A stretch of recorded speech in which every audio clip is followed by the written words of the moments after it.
आप जब भी कोई ऑनलाइन ट्रांजैक्शन करते हैं तो वेरिफिकेशन के लिए आपके मोबाइल पर एसएमएस के जरिए एक ओटीपी आता है। ये ओटीपी मेथड सुनिश्चित करता है कि ऑनलाइन पेमेंट में किसी तरह की गड़बड़ी या आपके साथ कोई धोखाधड़ी ना हो।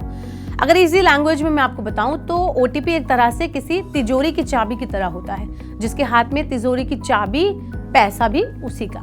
यही वजह है कि आपको ओटीपी सुरक्षित रखने की हिदायत दी जाती है। साइबर फ्रॉड भी सबसे आसान तरीका यही अपनाते हैं, लेकिन अब आरबीआई इसमें भी आगे का एक सेफ्टी मेथड लाने की योजना बना रहा है।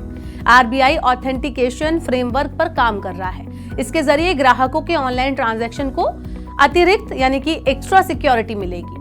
इसके लिए आरबीआई ने बैंकों से एसएमएस आधारित वन टाइम पासवर्ड के ऑप्शन पर विचार करने को कहा है, लेकिन ऑप्शन चाहे जो कुछ हो, उसमें मोबाइल फोन की उपयोगिता बनी रहेगी। इस पर बैंकर्स का कहना है कि ओटीपी जो होते हैं वो धोखाधड़ी के लिए अति संवेदनशील होते हैं, बहुत सेंसिटिव होते हैं, जहां कोई कस्टमर्स का पासवर्ड बताने या सिम स्वैप के माध्यम से इसे हासिल कर सकता है। इस योजना को आरबीआई की वेबसाइट पर डेवलपमेंट एंड रेगुलेटरी पॉलिसी पर स्टेटमेंट में साझा किया गया है। आरबीआई के बयान में कहा गया है कि इस संबंध में निर्देश अलग से जारी किए जाएंगे। बयान में आगे कहा गया है कि अब तक जब भी हम डिजिटल रूप से कोई वित्तीय लेन देन करते हैं, कोई ट्रांजैक्शन करते हैं, तो फिनटेक फर्म या बैंक खाते से जुड़े मोबाइल नंबर पर ऑथेंटिकेशन के लिए एक ओटीपी भेजा जाता है और उसी ओटीपी को दर्ज करने के बाद ही आपका कोई ट्रांजैक्शन होता है वो पूरा होता है और उसको पूरा करने की अनुमति दी जाती है। ये एएफए बैंक खातों की सुरक्षा सुनिश्चित करने और नाजायज रूप से मिले वित्तीय डेटा के दुरुपयोग को रोकने के लिए एक जरूरी कदम है।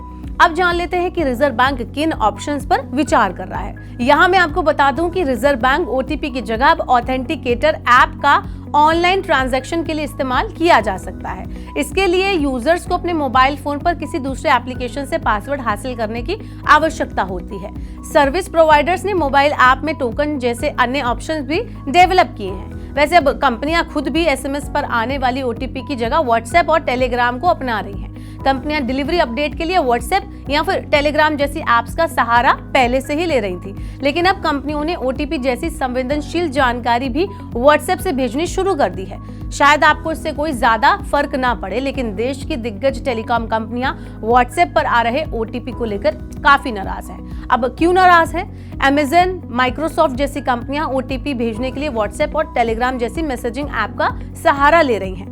अमेज़न आपके घर जो सामान भेजता है उससे जुड़ा नोटिफिकेशन भी व्हाट्सएप पर अब आ रहा है।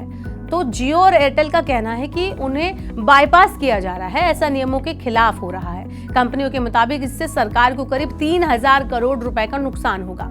वही चलते चलते एक सुरक्षा की बात आपको बता देती हूँ। रिजर्व बैंक भले ही ओटीपी में बदलाव करने जा रहा है, भले ही आप ओटीपी व्हाट्सएप या टेलीग्राम पर आ रहे हैं, लेकिन अंततः यानी कि आखिर में सावधानी तो आपको ही रखनी पड़ेगी। अगर आप अपने ओटीपी को सुरक्षित रखते हैं, किसी से शेयर नहीं करते हैं, तो आपके साथ साइबर फ्रॉड होने की संभावना लगभग आधी हो जाती है या खत्म हो जाती है। ऐसे ही और वीडियोस के लिए देखते रहिए मनी9 और डाउनलोड कर लीजिए मनी9 का मोबाइल ऐप।